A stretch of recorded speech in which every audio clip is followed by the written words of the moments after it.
With the coronation of Mary, I also like to reflect on how we got here.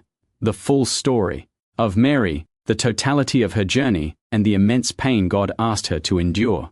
From the very beginning, she was told, "A sword will pierce your heart."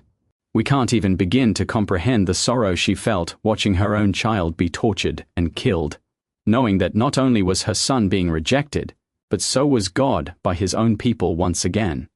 We'll likely never fully grasp the depth of her suffering or what it meant for God to ask that of her.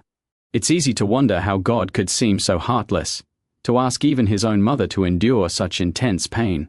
But when we view it in the context of the coronation, it begins to make sense.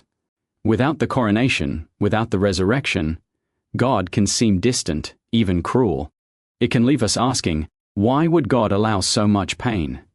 But when you look at it through the lens of the coronation, everything changes. Yes, God asked Mary to endure the unimaginable. But look what was waiting on the other side.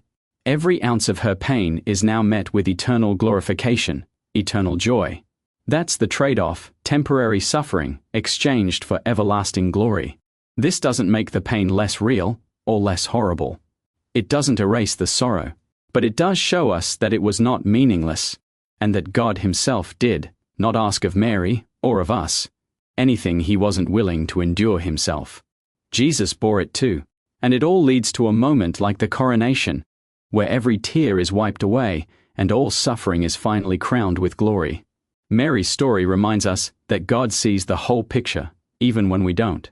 The sorrow, the questions, the silence, they all have a place in the journey, but they are not the end.